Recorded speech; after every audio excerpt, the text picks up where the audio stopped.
Dios los bendiga, hermanos que nos escuchan a través de este medio. Es como siempre, un privilegio estar compartiendo la palabra de Dios. Estamos en este tema de la carta del Espíritu Santo a los romanos.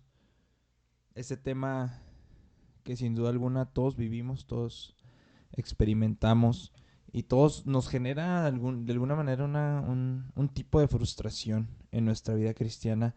Y aquí podemos entender a través del testimonio que nos da el apóstol Pablo un poco más de esta lucha, de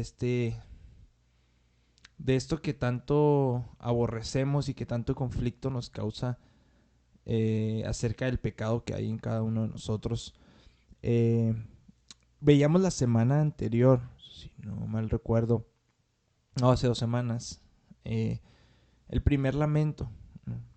Y en esta ocasión vamos a ver el segundo lamento que Pablo hace en los versículos del 18 al 20.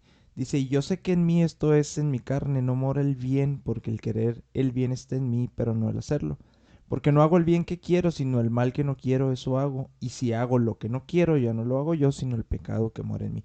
Aquí pareciera un poquito como, pues hasta trabalenguas, pero vamos a tratar de entenderlo. El segundo lamento, cabe mencionar que sigue el mismo patrón que el primer lamento que veíamos la semana anterior. Hay una condición, hay una prueba y hay una fuente. La condición la encontramos en el versículo 18 en la primera parte que dice, yo sé que en mí, esto es en mi carne, no mora el bien. Esta es la condición que el apóstol Pablo describe de sí mismo. Y para que sus lectores no lo entendieran mal, aquí está hablando de un mí. Dice, yo sé que en mí, en quien no mora el bien, dice, no corresponde, quiero aclarar aquí, al yo. ¿Sí? No es igual al yo, sino que es diferente que el yo que acaba de mencionar en el versículo anterior, cuando dice, de manera que ya no soy yo quien hace aquello, sino el pecado que mora. Ese yo, ya no soy yo quien hace aquello, sino el pecado que mora en mí. No es igual a este mí. Este mí bueno, el yo al que menciona el versículo 17 es la nueva naturaleza redimida, es la nueva naturaleza incorruptible, semejante a Cristo. Y este mí que menciona aquí en el 18 es la parte del ser de cada creyente en la cual todavía mora el pecado. Y esa parte es la carne. Por eso dice, yo sé que en mí, esto es en mi carne, aclara. En mi carne no mora el bien, ¿sí? Entonces, esta parte de la carne es en nuestra vieja condición humana donde ha decidido el pecado refugiarse en nuestra vida. Y como no ha sido aún completamente transformada, creemos que lo vamos a hacer en el día de Jesucristo. Pero como no lo ha sido aún, entonces esto es lo que nos causa de pronto tanto conflicto. Y señala de nuevo, si usted se da cuenta, como en el versículo 5 y en el versículo 14, que esta es la única residencia en la que el pecado puede morar en el creyente, en la carne, en la carne. La parte de nuestra humanidad, como mencioné ahorita, que no ha sido redimida por Cristo. Y como vimos, la carne en sí misma no es pecaminosa. Dice la palabra de Dios que cuando Dios creó todas las cosas, lo hizo todo bueno en gran manera. Entonces la carne en sí misma no es pecaminosa, pero por el pecado que entró a través de Adán, ahí está en la carne refugiada al pecado, ¿sí? Entonces, esa parte de nosotros como creyentes sigue estando sujeta al pecado y facilita la morada del pecado en nuestras vidas y es el centro de operaciones eh, del pecado en la vida del creyente. ¿Sí? La carne, en la carne es el centro de operaciones del pecado de la vida del creyente. Entonces la segunda condición que Pablo describe de sí mismo es que en él, es decir, en su carne, no moraba el bien. Esa es la condición que Pablo describe de sí mismo. Después menciona la prueba de esa condición. ¿Qué es lo que prueba que esto es así? Bueno, la prueba la encontramos en el versículo 20, perdón, en el versículo 18, en la segunda parte, y en el 19, que dice, porque el querer el bien está en mí, pero no el hacerlo. Porque no hago el bien que quiero, sino el mal que no quiero, eso hago. Esto es la prueba de que en la carne no mora el bien. En la carne del creyente, como en la carne de Pablo, no mora el bien. Conociendo la vida del apóstol Pablo, sabemos que tenía un profundo deseo de hacer únicamente lo bueno, únicamente lo correcto, lo recto delante de Dios. Pero el querer hacer la voluntad de Dios era algo que aunque estaba muy presente en su vida redimida, el mí que menciona aquí no es el mismo mí que menciona en la primera parte del versículo 18. No es el mismo mí. Aquí ya está hablando de este mí redimido, ¿sí? Porque dice, el querer el bien está en mí, deseo hacer el bien. Ahí está, en mi ser redimido está el bien, pero en mi carne, en el mí, en la parte carnal, ahí está el problema como tal. Entonces, este mí del versículo 18 en la segunda parte corresponde al yo del versículo 17. Entonces, queremos hacer las cosas bien, muchas veces queremos agradar a Dios, deseamos con todo nuestro ser hacerlo. Sin embargo, desafortunadamente, el llegar a hacerlo, ¿no? El llegar a hacerlo, el llegar a lograrlo, eh, no está muchas veces presente en nuestras vidas. Y esto es lo que nos causa conflicto. Dicho de otro modo, Pablo expresa en el versículo 19 de manera muy concreta, sencilla, directa, dice, porque el bien que deseo hacer, no lo hago. El bien que deseo hacer, no lo hago.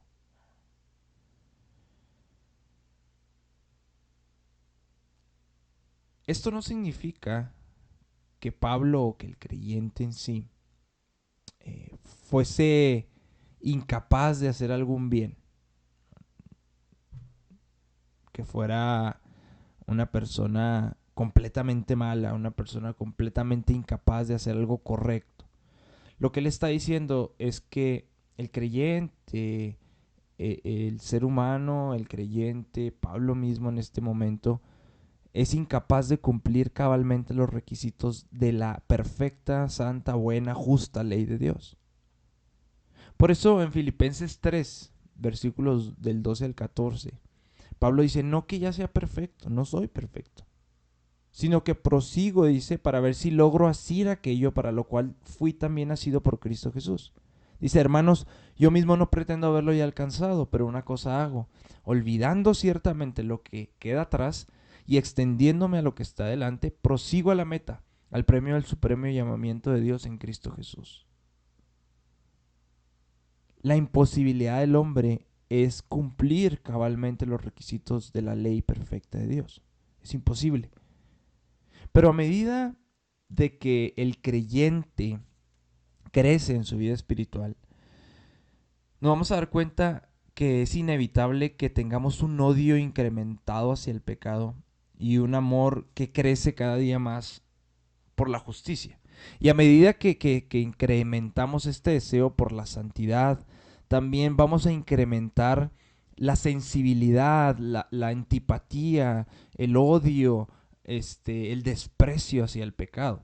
Y eso, lógicamente, pues, logra un conflicto dentro de nosotros, logra un conflicto en nuestra vida. Quisiéramos de pronto salir corriendo y dejar el cuerpo atrás y dejar esto que no nos deja en ocasiones hacer lo que queremos hacer lo que la palabra de Dios dice, hacer este bien que deseamos hacer, sino que lo malo de pronto gana en nuestras vidas.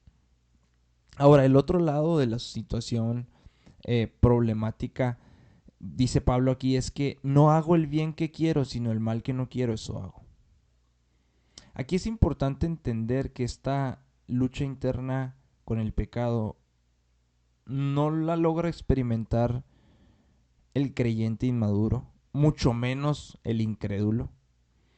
no la logra experimentar este creyente que no ha tenido un desarrollo suficiente espiritual, sino esta lucha la experimenta que aquellos creyentes que Dios ya ha madurado en la vida cristiana a través de la oración, de la palabra, de los años mismos, como era el caso de Pablo. Y tenemos el ejemplo de David. David fue un hombre conforme al corazón de Dios, nos dice en el primer libro de Samuel, capítulo 13, versículo 14. Y fue tan estimado por Dios, creo, que nuestro mismo Señor Jesucristo fue llamado el Hijo de David, si usted recuerda. Sin embargo, si leemos la historia, nos vamos a dar cuenta que ningún santo del Antiguo Testamento pareciera haber sido un peor pecador que David. Pareciera una persona más consciente, ¿no? Yo no encuentro una persona tal vez más consciente de su propio pecado que David. Y usted puede leer los salmos, el Salmo 32, el Salmo 38, el Salmo 51, donde David agoniza cada vez cuando confiesa su pecado ante Dios. Y decimos una y otra vez, y una y otra vez, y una y otra vez. Sí, igual que nosotros. Pero él estaba tan cerca al corazón de Dios que el pecado más íntimo en su vida le acechaba como la ofensa más grave que pudiera existir. Y esto sucede, repito, en la gente que ha llegado a la madurez espiritual, que ha llegado a este recorrer cristiano, a este caminar cristiano, donde se da cuenta que hay algo que no está bien, hay algo que no es correcto, hay algo que está mal dentro de sí, no dentro de sí mismo, sino en sí mismo, que es en la parte de la carne. Entonces, esto prueba la condición que describe el apóstol Pablo, que es que en la carne no mora el bien. Y después nos dice la fuente. La fuente en el versículo 20 dice, y si hago lo que no quiero, ya no lo hago yo, sino el pecado que mora en mí. La fuente vuelve a ser la misma. Se repite, si usted se da cuenta, lo que se dijo en el primer lamento en los versículos 16 y 17, solamente con una pequeña variación. Dice, si hago lo que no quiero, con una lógica simple, dice, entonces ya no lo hago yo. Otra vez, si se da cuenta, Pablo usa la frase ya no. Esto significa o se refiere al tiempo antes de su conversión. Es decir, antes de la salvación, el yo interno estaba de acuerdo con el pecado. Pero una persona no salva no puede decir que lo que está haciendo ya no lo hace él. Porque no tiene un ya no moral, no tiene un ya no espiritual, no ha venido a los pies de Cristo, no ha sido salvo por Cristo. Pero un converso, un creyente, ya no está de acuerdo con lo que hace. Por eso dice, ya no lo hago yo, sino el pecado que mora en mí. Entonces, la fuente, si usted se da cuenta, sigue siendo el pecado. No la carne, lo malo, porque entonces, pues, nos empezaríamos a cortar los miembros de nuestro cuerpo, con los que batallamos, con los que luchamos. Pero ahí no está el mal en sí, sino la fuente de ese mal que mora en la carne, que utiliza la carne como tal, para poder obrar y poder tratar de defenderse, ¿no? Es el pecado. Digo tratar de defenderse porque en Cristo ya no nacemos de nuevo. Entonces ya no estamos sujetos a la esclavitud del pecado. Entonces el pecado lo que hace es refugiarse en la carne. Y entonces de ahí lanza sus ataques. Y de ahí trata de defenderse. Trata a toda costa de no ser subyugado, en este caso, por el espíritu. Entonces la condición es que en la carne del creyente no mora el bien. Y la prueba es que queremos hacer lo bueno, pero no podemos. Hacemos lo que no queremos. Y la fuente es el pecado. El pecado ya no lo hacemos nosotros, dice, sino el pecado que mora en nosotros. El tercer lamento El tercer lamento está de los versículos 21 al 23. Dice, así que queriendo yo hacer el bien, hallo esta ley, que el mal esté en mí, pero según el hombre interior me deleito en la ley de Dios, pero veo otra ley en mis miembros, que se rebela contra la ley de mi mente y que me lleva cautivo a la ley del pecado que está en mis miembros. Y otra vez vuelve a repetir el mismo patrón, nos da una condición, nos da una prueba y nos da una fuente de esa condición. Y la condición está en el versículo 21, dice, así que queriendo yo hacer el bien, hallo esta ley, que el mal está en mí. Debemos entender como creyentes que la presencia continua del mal en nuestra vida es tan universal que, si se da cuenta, Pablo no se refiere a ella como una cosa excepcional, sino como una realidad tan común que se le puede asignar el nombre de principio o ley espiritual. Por eso dice, así que queriendo yo hacer el bien, hallo esta ley, hallo este principio. El mal en la vida del ser humano es tan real que es un principio, que es una ley como tal. El pecado residual batalla en contra de todo el bien que queremos hacer, que deseamos hacer. Batalla en contra de todo buen pensamiento, batalla en contra de toda buena intención, batalla en contra de todo buen motivo, toda buena palabra, toda buena obra. Siempre está la lucha del mal en contra del bien en la vida del creyente. Por eso, si usted recuerda en Génesis capítulo 4, después de que ofrecen los sacrificios Caín y Abel, Dios habla con Caín después de que decae su semblante por haber mirado el sacrificio de Abel con mayor agrado que el de Caín, y le dice, el pecado, Caín, está a la puerta. Con todo eso, a ti será tu deseo y tú te enseñorearás de él. Y el pecado, amados, así como se lo dijo a Caín, sigue estando a la puerta, incluso en la vida de los creyentes. ¿Por qué? Porque lo que el pecado quiere es hacernos llevar o llevarnos de la mano a desobedecer lo que queremos hacer, que es cumplir con la palabra de Dios. Entonces, la tercera condición que Pablo describe es que ya es un principio. El mal es un principio en la vida del ser humano e inclusive en la vida del creyente. ¿Por qué? Porque no dejamos de ser seres humanos cuando venimos a los pies de Cristo. Entonces, hay un residuo de mal en nuestra vida que siempre está luchando contra el bien que queremos hacer. Y la prueba de esto está en los versículos 22 y 23, la primera parte del 23 únicamente. Dice, porque según el hombre interior me deleito en la ley de Dios, pero veo otra ley en mis miembros que se rebela contra la ley de mi mente. Y esta prueba se divide en dos. ¿Sí? La primera parte de la prueba que Pablo da de que el pecado ya no es su amo y que ha sido redimido por Dios, que ha sido creado de nuevo en la semejanza de Cristo, que hay una vida nueva, consiste en que el creyente tiene la capacidad de decir, según el hombre interior, me deleito en la ley de Dios.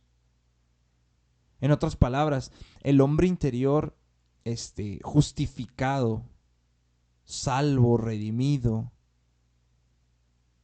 está del lado de la ley de Dios, está a favor de la ley de Dios. Ya no está en el lado del pecado, está a favor de la ley de Dios, no como las personas que no son salvas, porque las personas que no son salvas están al lado, están a favor del pecado.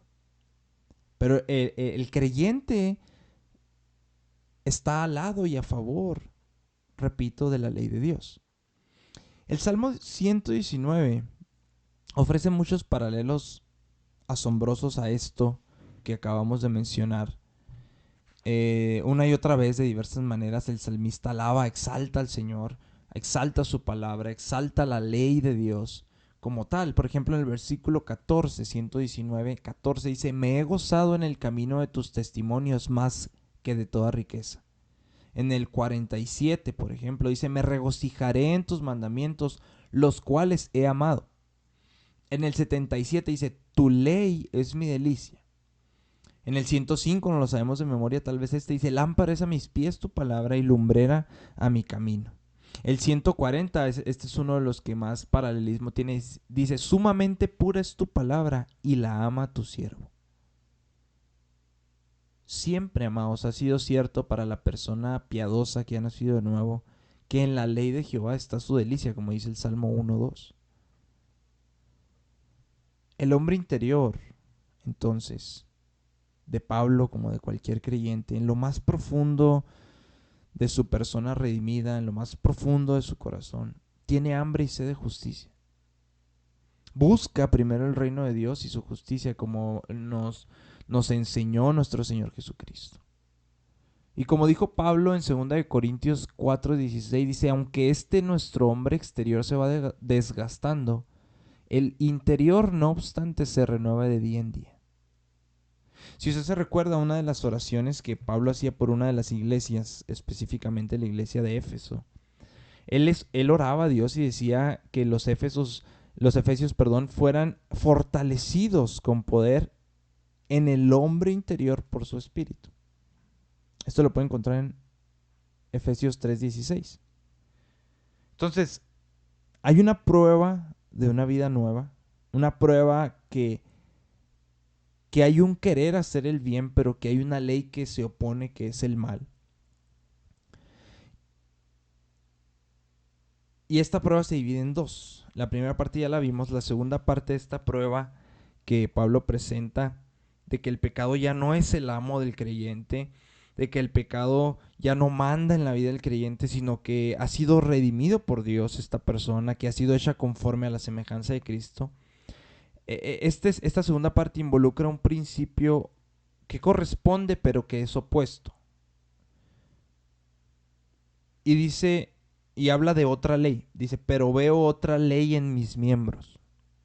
Otra ley que no opera, y aquí hay que aclarar esto, si se da cuenta ya no es en el hombre interior, sino dice, veo otra ley en mis miembros, es decir, en lo externo, en la humanidad no redimida, en la carne, en lo que todavía y donde todavía se puede refugiar el pecado, que es en la carne.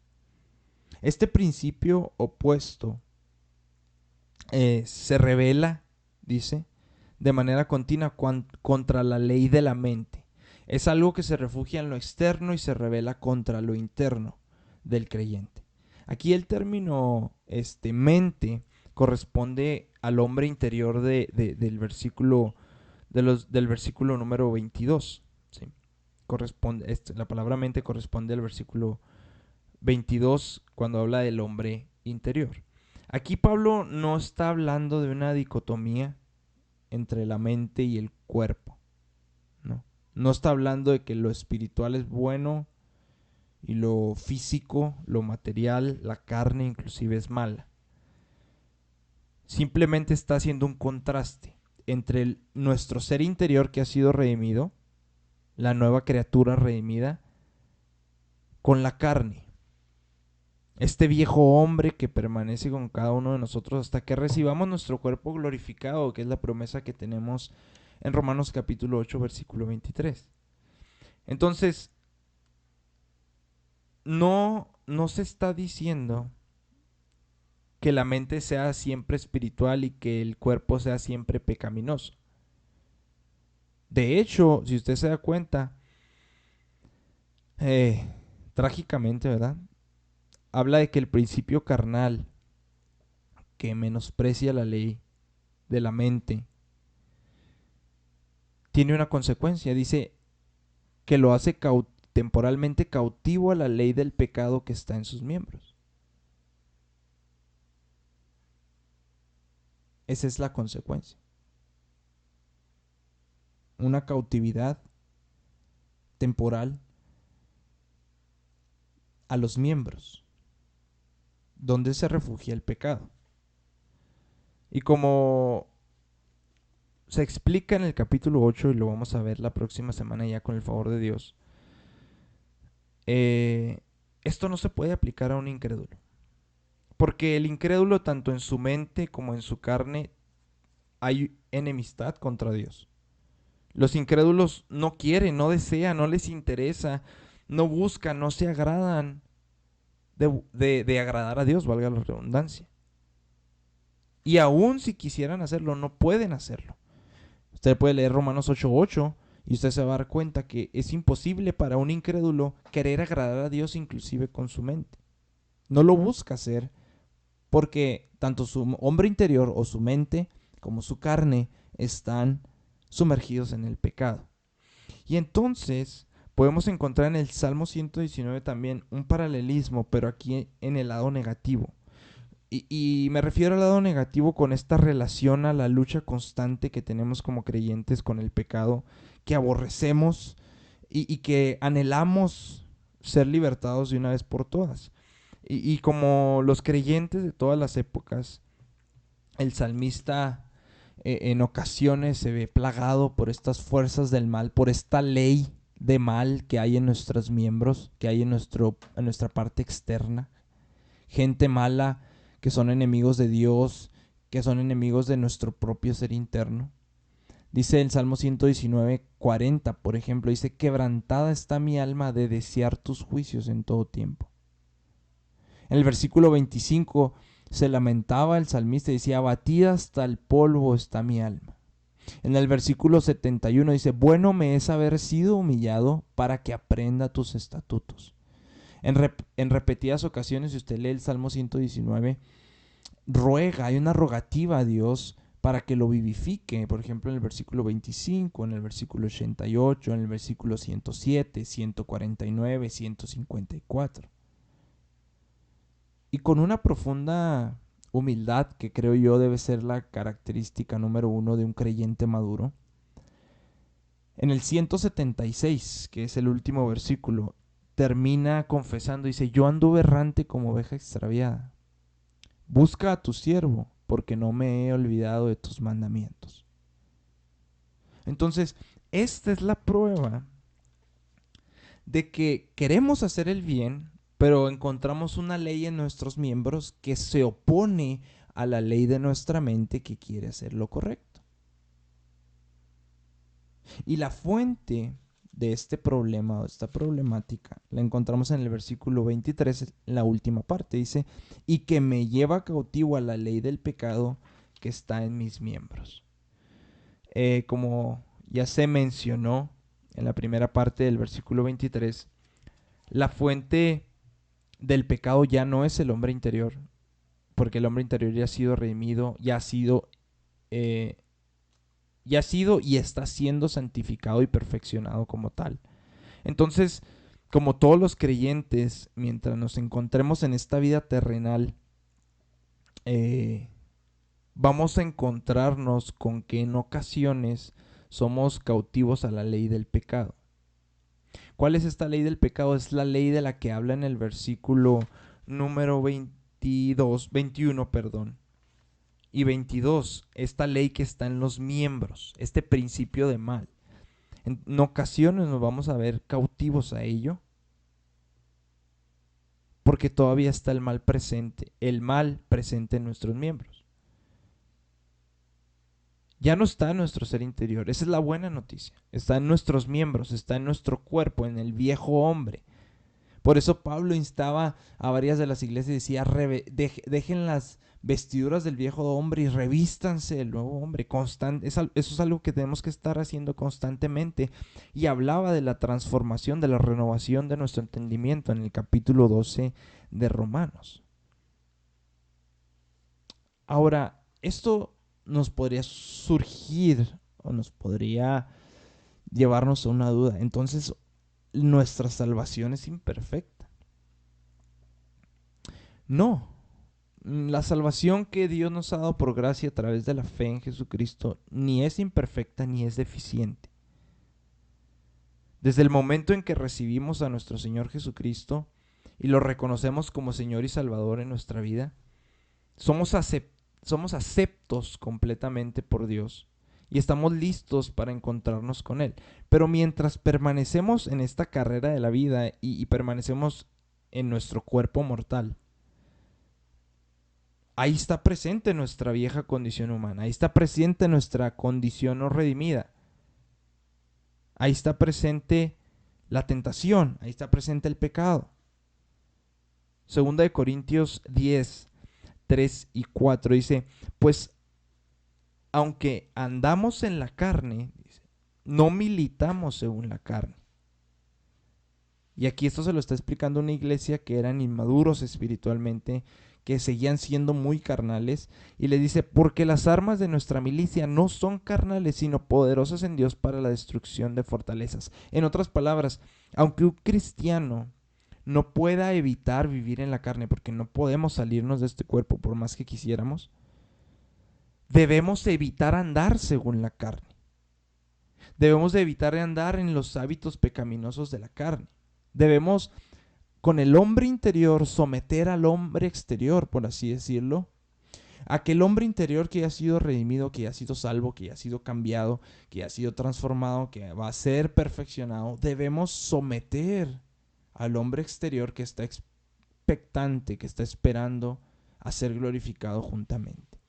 Y por último, entonces, antes de ir al último punto, la fuente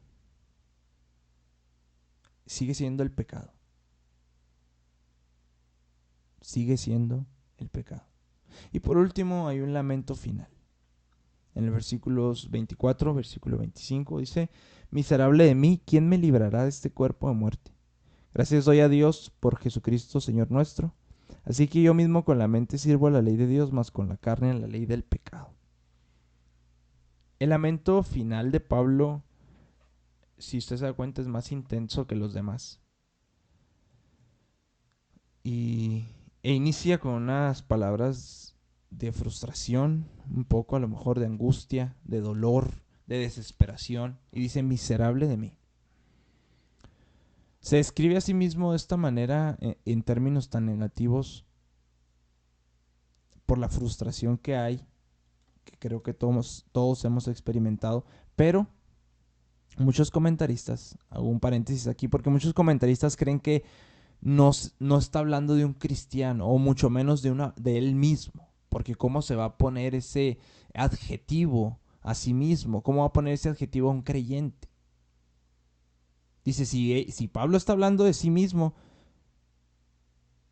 entonces, si es que está hablando de sí mismo, está hablando antes de la conversión, pero ya vimos por qué no puede estar hablando de él antes de la conversión. Robert Haldane, creo, tiene un punto de vista bastante interesante acerca de los hombres que se perciben a sí mismos como pecadores en proporción directa al grado que va descubriendo la santidad de Dios, la justicia de su palabra. Y en uno de los salmos penitenciales, David expresó esta gran angustia que tenía en el alma por no poder ser todo lo que el Señor quería que fuese. Salmo 38, del 1 al 4 dice, Jehová, no me reprendas en tu furor ni me castigues en tu ira, porque tus saetas cayeron sobre mí ha descendido tu mano. Nada hay sano en mi carne a causa de tu ira, ni hay paz en mis huesos a causa de mi pecado, porque mis iniquidades se han agravado sobre mi cabeza, como carga pesada se ha agravado sobre mí. Otro salmista también con gran tristeza por su pecado, en palabras que creo yo solamente una persona que conoce y ama a Dios podría decir, en el Salmo 130, versículos del 1 al 5, dijo, de lo profundo, oh Jehová, a ti clamo. Señor, oye mi voz, estén atentos tus oídos a la voz de mi súplica. Jehová, si mirares a los pecados, ¿quién, oh Señor, podrá mantenerse?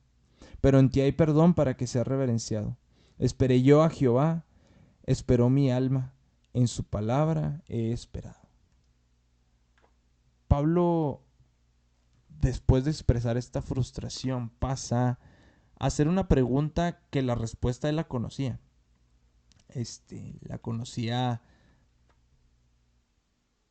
muy bien. Y dice, ¿quién me librará de este cuerpo de muerte?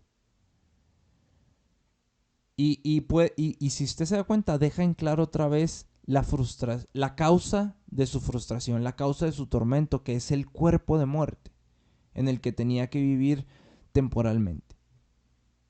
El cuerpo, amados, el cuerpo de cada uno de nosotros es el que sigue estando sujeto al pecado y a la muerte. El cuerpo, ahí está el problema, ahí está el conflicto. Esa es la razón por la que nos vemos frustrados, como se vio el apóstol Pablo. La palabra librará que utiliza aquí tiene la idea básica de rescatar de peligro y se empleaba para hablar de un soldado que iba hasta donde se encontraba un camarada herido en el campo de batalla y luego lo llevaba a un lugar seguro, lo rescataba como tal, lo libraba de la muerte. Entonces Pablo lo que está diciendo aquí es que tenía un anhelo de que llegara el día en que fuera rescatado de este último vestigio de la vieja naturaleza, de la carne no redimida y pecaminosa. Y han encontrado informes que cerca de Tarso, donde nació Pablo, una tribu sentenció a unos homicidas condenados a ejecución. Y dicen que los torturaron, por así decirlo, de una manera muy peculiar. Dice que al homicida le amarraron a la persona que asesinó. Y entonces esa persona que fue asesinada, pues obviamente con los días se va pudriendo el cuerpo. Y amarrado a la persona viva terminó matando al asesino. No sé si me explico.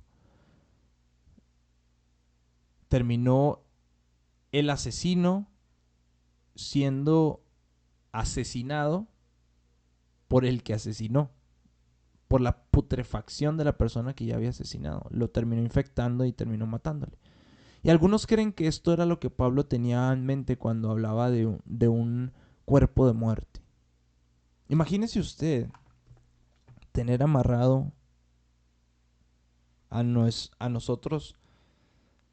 Deje usted un hombre muerto, una persona muerta, con que sea hasta un animal muerto, un pollo muerto, un algo que se pueda pudrir.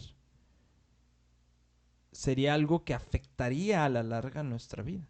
Entonces, dicen algunos comentaristas que esto era lo que Pablo tenía en mente cuando hablaba de ser librado de este cuerpo de muerte. Que veía esta figura donde tenemos amarrado a nuestro hombre interior, al que ya ha sido redimido, al que está sano, un hombre que se está pudriendo a causa del pecado que es nuestro cuerpo. Y sin titubear, Pablo testifica sobre la certeza que todos los creyentes debemos tener en cuanto a nuestro futuro. Y da gracias a Dios. Da gracias a Dios incluso antes de ser libre, porque aquí todavía no era libre, evidentemente. Y dice, gracias doy a Dios por Jesucristo, Señor nuestro. Más adelante en el 8:18 lo vamos a ver. Dice, tengo por cierto que las aflicciones del tiempo presente no son comparables con la gloria venidera que en nosotros ha de manifestarse. Amados, por frustrante y dolorosa que pueda ser la lucha presente que tenemos como creyentes con el pecado, debemos saber que esta situación, aunque problemática, es temporal y terrenal. Y que no es nada comparada con la gloria eterna que nos espera en el cielo. Amados, podemos saborear, y gracias a Dios por ello, algo de la justicia, algo de la gloria de Dios mientras estamos aquí en esta tierra. Y nuestro anhelo por estar con Él, por ser librado, crece. Romanos 8:23 dice, nosotros mismos que tenemos las primicias del Espíritu, nosotros también gemimos dentro de nosotros mismos, esperando la adopción, la redención de nuestro cuerpo. En aquel día grandioso, tenemos la promesa de que en aquel día grandioso, aún este cuerpo que se está pudriendo a causa del pecado, este cuerpo corruptible va a ser redimido y va a ser hecho incorruptible. Dice, en un momento, en un abrir y cerrar de ojos, los muertos serán resucitados incorruptibles y nosotros seremos transformados. porque es necesario que esto corruptible se vista de incorrupción y esto mortal se vista de inmortalidad. El aguijón de la muerte es el pecado y el poder del pecado la ley. Mas gracias sean dadas a Dios, otra vez dice en 1 Corintios 15, que nos da la victoria por medio de nuestro Señor Jesucristo. Sin embargo, y solo para enfatizar, lo que Pablo quiere que el creyente romano, el Espíritu Santo quería que el creyente romano y nosotros supiéramos,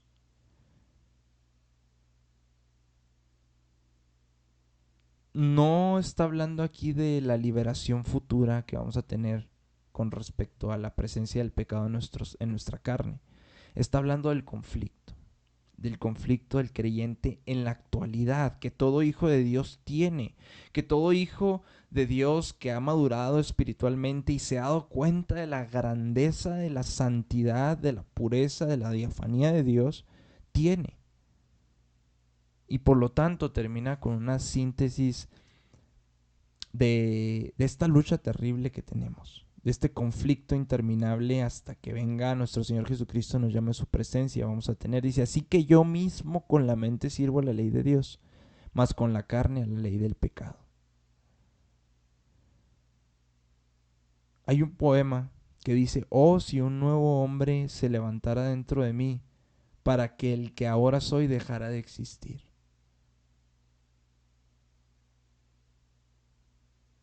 En nuestro interior, amados, ya se ha levantado un nuevo hombre, pero debemos de saber que ahí está, en nuestro exterior, el viejo hombre que va a intentar a toda costa dominar el nuevo hombre que ha sido creado conforme a la imagen de nuestro Señor Jesucristo.